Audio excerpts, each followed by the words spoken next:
잘 다녀오셨어요? 예, 오랫동안 못 뵀던 분도 계시고 제가 와서 처음 뵙는 분도 계시고 그리고 이제는 본 학기가 이제 새로운 학기가 시작되는구나는 것을 실감할 수가 있습니다. 오늘은 어린 친구들 여기서 같이 예배드리도록 하겠습니다. 이동하지 않고요. 혹시 꼭 이동해야 되는 아이 있으시면 거기 애기들은 좀 봐주시는 게 좋죠? 떨어질까요? 네. 떨어질 것 같으면 그러면 저쪽에 한쪽에다가 맡겨주시면 우리가 집사님이 봐주실 거예요. 네. 기도하겠습니다. 참 좋으신 하나님 아버지, 더운 여름을 잘 지나게 하시고 이제 가을의 문턱에 서게 하시니 감사합니다. 열매를 맺기 위해서는 여름의 햇살이 필요하고 그리고 또 새로운 싹이 나기 위해서는 겨울의 추위가 필요한 것을 우리는 머리는 알지만 마음으로는 받아들이기 어려울 때가 있습니다. 그렇지만 하나님 우리에게 믿음을 주시고 말씀 안에 분명히 서게 하여 주셔서 그 말씀이 우리를 붙들게 하여 주시고 하나님이 우리의 주인 되시는 것을 고백하는 믿음 되게 도와주시옵소서. 우리의 문제 있을 때만은 하나님을 찾는 것이 아니라 날마다 주님이 나와 동행하는 것이 기쁨이고 그 하나님이 천국 갈 때까지 함께 하시는 것을 굳게 믿는 믿음으로 서게 하여 주시옵소서. 말씀을 선포하는 시간 인간적인 허물은 예수 십자가의 피로 감춰주시고 오직 듣는 자들의 마음 문을 열어주시고 귀를 열어주셔서 하나님이 하시고자 하는 말씀을 듣게 하여 주시옵소서. 그래서 듣는 것에 그치는 것이 아니라 그 말씀을 듣고 세상을 살아갈 때에 힘을 얻게 하시고 그리고 기쁠 때 감사함을 표하는 우리 성도들에게 도와주시옵소서. 함께하지 못하는 아직 박한 수중에 있는 성도들을 기억하여 주시고 그들이 돌아와서 함께 예배드릴 때에 이 리옹 한인교회가 더욱더 부흥하고 더욱더 믿음 안에 굳건히 서는 그런 교회에게 도와주시옵소서. 감사드리며 예수님의 이름으로 기도드립니다. 아멘. 예, 우리 스페인은 어떻던가요? 스페인 훨씬 더 더우죠? 잘 견디셨습니다. 한국은 어떻던가요? 한국은 이거보다 더 시원한가요? 예, 각국의 소식을 이렇게 한꺼번에 들을 수 있어서 너무나 감사합니다. 예, 제가 한 가지 질문할게요. 여러분들은 예수 믿는 것이 기쁘세요? 누구요? 네, 큰 소리 막 듣는데. 네. 그런데 기쁘기도 하지만 약간 깨름직하다? 뭐 이런 마음도 드시나요, 혹시? 네. 아니래요. 우리 자매가 격렬하게 고개를 흔들면서 아니래요. 예, 제가 이제 교회를 사역을 한 20년 했는데요. 하다가 단임교회가 한 6, 7개 되는 것 같아요. 아주 성도들이 작은 교회에서부터 또 큰 교회 한 3,000명 되는 교회까지 제가 이렇게 여러 군데 다녔는데요. 이게 다니다 보면 교회에 딱 들어갔을 때의 분위기가 있어요. 어떤 교회는 정말 이렇게 활짝 웃는 얼굴이 있고 어떤 교회는 약간 좀 이렇게 심각한 얼굴로 누가 왔나 바라보는 교회도 있어요. 또 그렇지 않은 교회도 있는데요. 그런 교회는 마음으로는 너무나 반가운데 실제로 표현하지 못하는 그런 성도들이 모인 교회도 또 있습니다. 그것뿐만 아니라 어떤 교회는 성경 공부를 아주 열심히 하는 교회가 있어요. 또 어떤 교회는 헌신하고 봉사하는 것을 아주 열심히 하는 교회가 있어요. 또 어떤 교회는 성도들이 왔을 때에 친교하면서 사랑 교제를 나누는 것을 하는 교회도 있습니다. 그래서 이 에너지가 다른 교회들에서 각각 비슷한 사람들이 모이는 것 같아요. 리옹 한인교회는 어떻습니까? 속으로 가지고 계시는 이미지가 있죠. 우리 교회는 이래. 제가 보기에는 이 리옹 한인교회는 아마 한국에 있는 어떤 교회보다 지적 수준이 높으신 교회예요. 교회가 예, 지적 수준이나 아니면은 그 어떤 사회적인 수준 이런 것들도 현재의 수준도 높지만 제가 믿기로는 앞으로 여기서 공부하는 학생들이 이 세상에 나가서 또 사회적 지위를 높여줄 거기 때문에 미래의 눈으로 바라보면 사회적 수준도 굉장히 높은 교회가 아닐까. 저 혼자 생각은 아니죠? 아멘 하시는 분은 그렇게 되시기를 바랍니다. 그래서 이렇게 하나님이 이곳에 인도하여 주시고 이곳에서 예배드리게 하시는 것이 여러분의 복이에요. 이런 곳에서 함께 있다가 우리가 또 언제든 또 헤어질 수도 있지만 천국에서 만날 때 알아보셔야 돼요. 머리 폭넓고 머리로 알아보시는 여러분 되시길 바랍니다. 이 빌립보 교회에 대해서 오늘 말씀을 전하는데요. 빌립보 교회는 헌신과 봉사가 활발하게 이루어졌던 교회입니다. 바울이 2차 여행 중에 빌립보에 왔습니다. 그리고 빌립보는 알렉산더 대왕의 아버지 마케도니아의 왕인 빌립 2세가 세웠어요.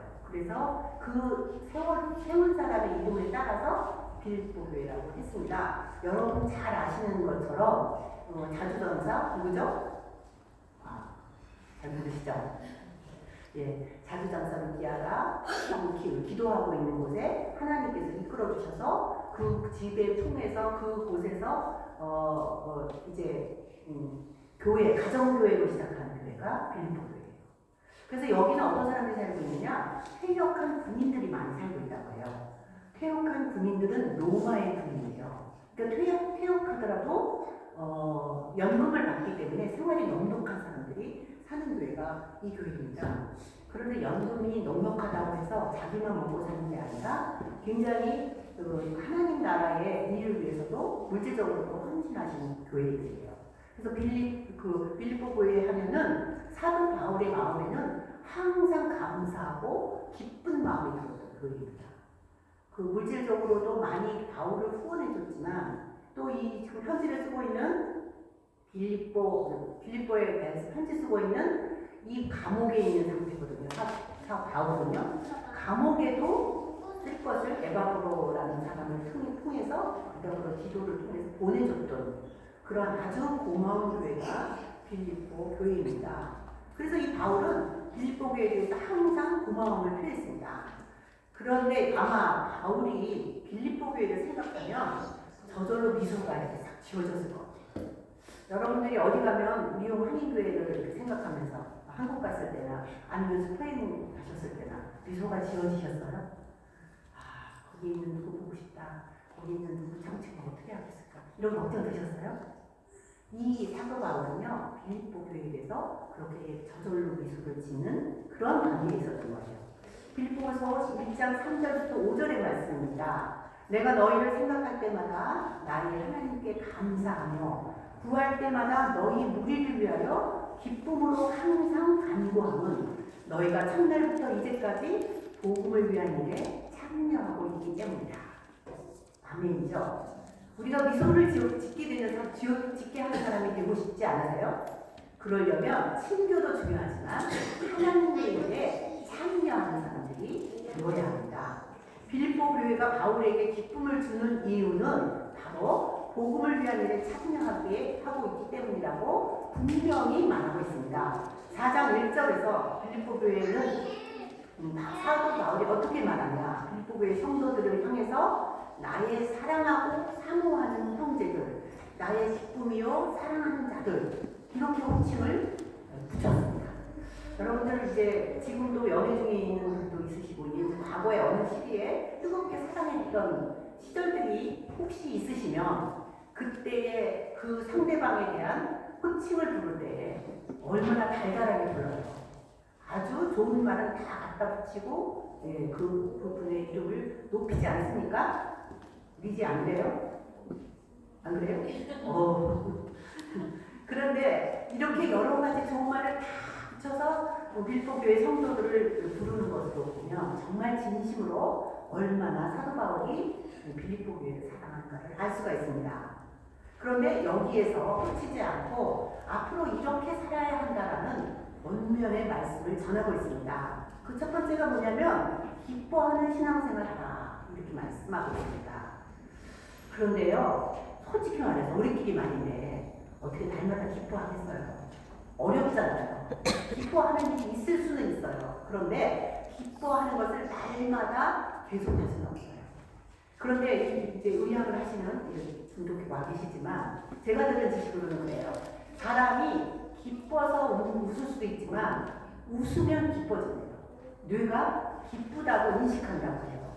그래서 어떤 실험하는 사람들의 얘기를 들어보면 입을 일부러 이렇게 젓가락을 이렇게 물고 입을 이렇게 벌리잖아요. 그러면 우리 뇌가 기뻐한다고 인식하는 거예요. 맞습니까? 대답 안 한다. 그래요? 그래서 이제 그렇게 인식하기 때문에 기쁨이 온다는 거예요. 그런데 그렇게 기쁨을 찾는 것도 쉽지 않은 그러한 우리들에게 쉽게 기뻐하는 방법이 있어요. 그거는 뭐냐면 사도 바울이 말하는 것처럼 주 안에서라는 단서가 있으면 우리는 기뻐할 수 있습니다. 지금 사도 바울은 어디에 있다고 했어요? 감옥에 있어요. 그런데 감옥은 좋은 감옥은 있을 수 없죠. 그런데 예전에 사도 바울이 갇혔던 감옥, 그런 감옥은 이제 성지순례 하면서 보니까 이렇게 굴을 파고 그 굴 속에 들어가 있는 거예요. 그러니까 그 굴이 비가 오면 그냥 비를 맞는 거고 그 착고에 채운다고 해서 발을 움직이지 못하게 쇠사슬로 묶고 오거든요. 그러니까 몸도 움직이지 못하고 그리고 그곳에서 얼마나 있을지도 몰라요. 그리고 거기에서 결국 죽을 수밖에 없는 그러한 죽음을 기다리고 있는 상황일 수도 있어요. 그런데 사도 바울은 그곳에서 기쁨의 서신을 썼어요. 사도 바울이 쓴 빌립보서는 우리가 말하기를 기쁨의 서신이라고 말합니다. 어떻게 그럴 수가 있어요? 우리 상황이 힘들고 어려운데 기쁨의 서신을 쓰면서 빌립보 교회에게 전하는 그 서신에서 기뻐하라. 근데 한 번도 안 해요. 기뻐하고 기뻐하라. 두 번이나 이렇게 얘기하고 있습니다. 그러니까 우리 상황이 어렵고 힘든 가운데 기쁨이라고 전혀 없는 우리들에게 모범을 보이면서 기쁨을 강조하고 있는 거죠. 육신적으로 전혀 기쁠 수 없는 상황들이 우리에게 있습니다. 지금 현재에도 아마 그런 상황 가운데 있는 분들도 있을 것입니다. 그런데 사도 바울이 직접 보여준 대로 우리는 환경이 우리 마음을 변화하기를 기다리지 말고 환경이 어떠할지라도 항상 기쁘게 살아야 한다라는 사도 바울의 말씀을 우리가 받아들여야 합니다. 이 사도 바울은 또 바울과 신라의 전도로 생겨난 데살로니가 교회에 쓴 편지에서 항상 기뻐하라, 쉬지 말고 기도하라, 범사에 감사하라 이렇게 말씀하고 있어요. 그러니까 이 세 가지는 우리가 선택할 수 있는 상황이 아니라는 거예요. 예수 믿는 사람들에게는 필수라는 거예요. 그리고 명령입니다. 기쁘게 살아야 합니다. 그리고 기도도 계속해야 합니다. 그리고 범사에 감사해야 합니다. 이것은 우리의 의무인데 사람들은 이것을 선택이라고 생각하고 그리고 믿음이 어느 정도 되어야 그걸 할 수 있다고 생각하는 경우가 있습니다. 사도 바울은 유대인으로 살면서 예수 믿는 사람들을 잡으러 다니고 핍박했던 사람입니다. 그때는 그것이 옳은 줄 알았고 그것 때문에 기뻐했습니다. 그런데 그가 회심한 이후 예수님을 만나서 그의 삶의 방향이 달라졌습니다. 회심이라는 뜻을 정확히 아시나요? 회심은요, 내가 그때 잘못했구나. 나 이렇게 할 걸. 이것이 회심 아닙니다. 이건 후회예요, 후회. 회심이라는 것은 뭐냐면 우리가 길을 내비게이션 가지고 가는데 잘못해서 딴 길로 가잖아요. 그러면 내비게이션이 뭐라고 말해요? 유턴하라고 해요. 유턴이 회심입니다. 그러니까 지금 가던 삶의 방향과 완전히 반대로 오는 것을 회심이라고 말합니다. 그러니까 전에 같이 살면서 내가 예수를 믿는다? 그건 회심하지 않은 거예요.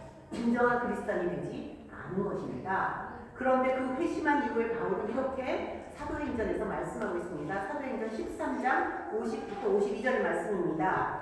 이에 유대인들이 경건한 귀부인들과 그 신의 유력자들을 선동하여 바울과 바나바를 박해하게 하여 그 지역에서 쫓아내니 두 사람이 그들을 향하여 발에 티끌을 떨어버리고 이고니온으로 가거늘 제자들은 기쁨과 성령이 충만합니다. 정말 기뻐할 수 있는 상황이 아닙니다. 사도 바울의 입장에서는 양쪽에서 예전에 유대인으로 살았을 때에 자기하고 친하게 지냈던 사람들도 죽이려고 하고 그리고 회심했다고 해서 복음을 전하려고 그리스도인이 되었는데 그 마음을 믿을 수 없다고 그리스도인들 쪽에서도 죽이려고 하는 양쪽에서 죽이려고 하는 상황 가운데 있습니다. 그런데도 이 사도 바울과 제자들은 기쁨과 성령이 충만하다 얘기하고 있습니다. 이런 기쁨은 이해할 수가 없습니다. 그래서 예수 믿는 사람들은 세상에서 외계인 취급을 당하기도 합니다.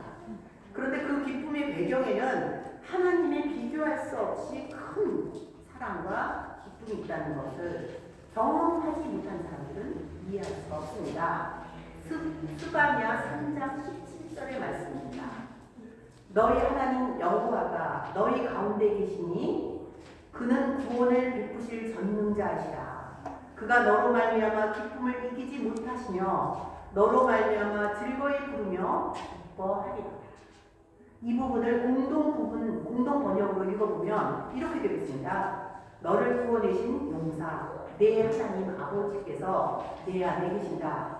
너를 보고 기뻐 반색하시리니 사랑도 새삼스러워라. 명절이라도 된 듯 기쁘게 도동실 춤을 추시리라. 라고 말씀하고 있어요.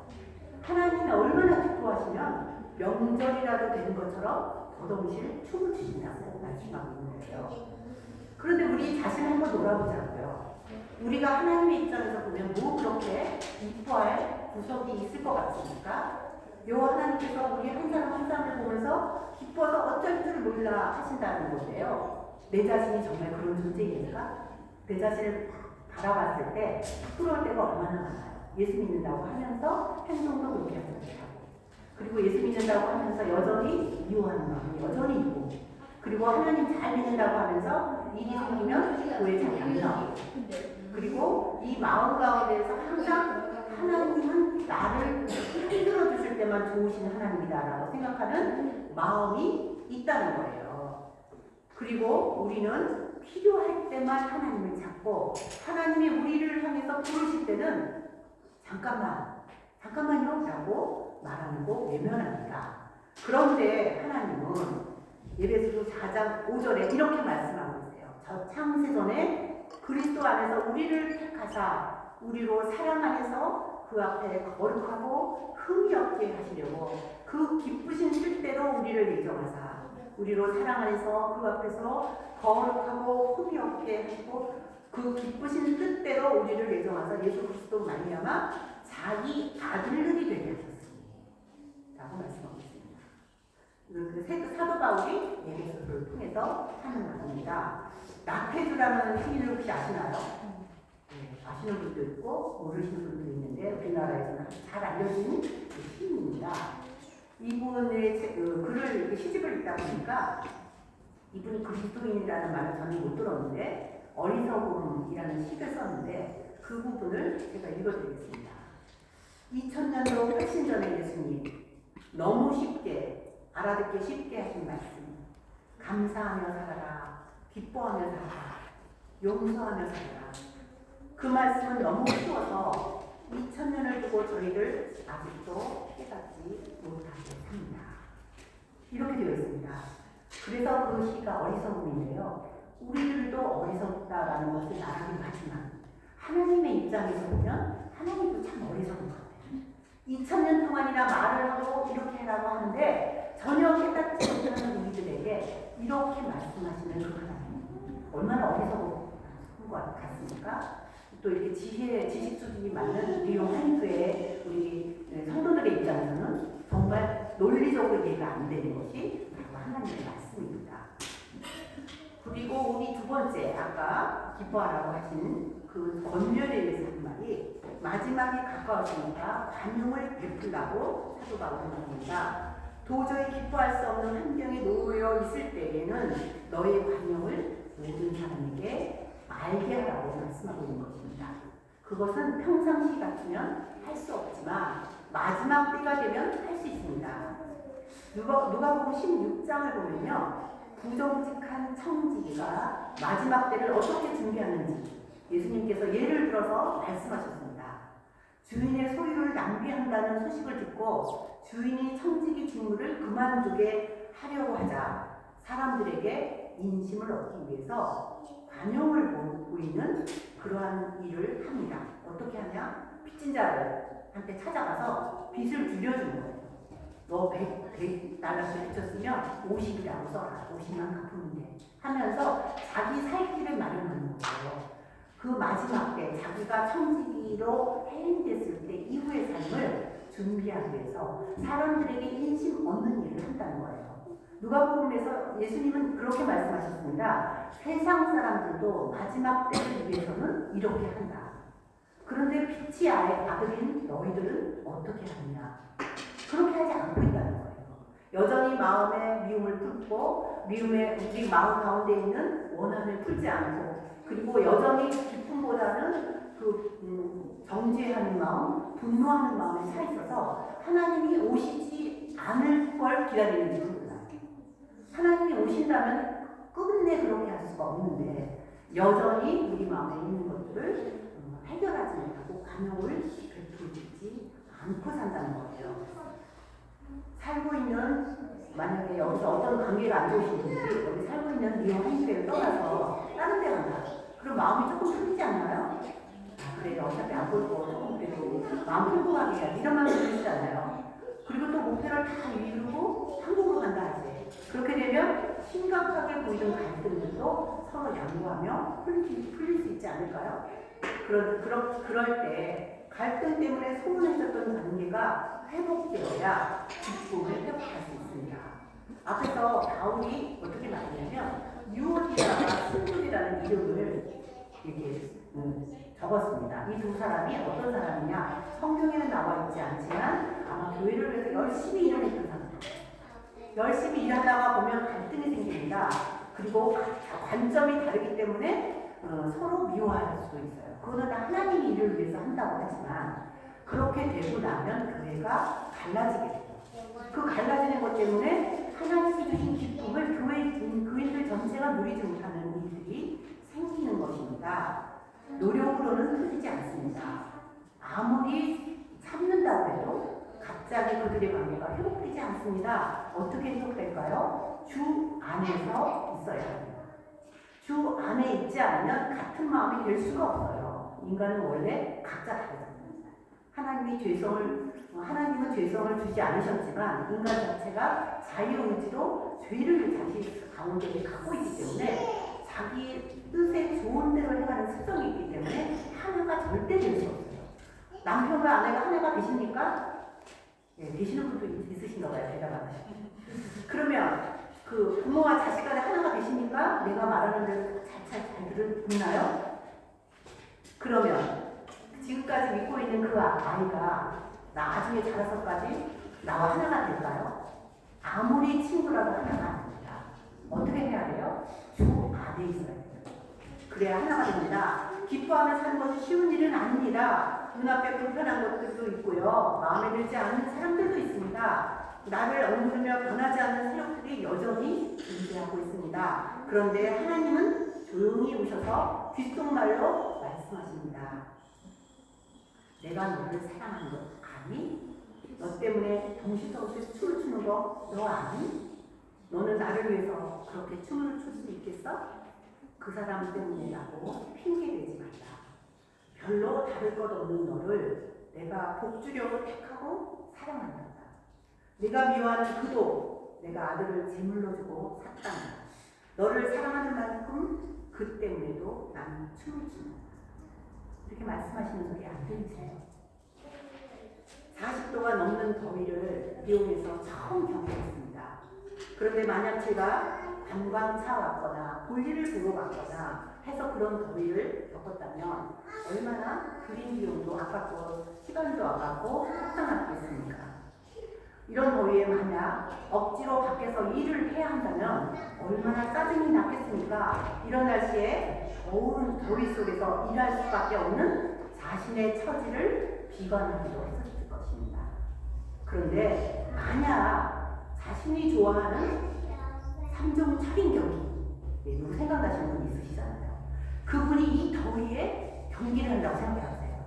그러면 이 더위 있으면 나는 할 수 있어. 물에 들어가면 되지. 그 다음에 물속에 들어갔다가 추면 나와서 자전거 타면 되지. 그러다 안 되면 우리 걸으면 돼. 뛰어가면 돼. 이렇게 생각해요.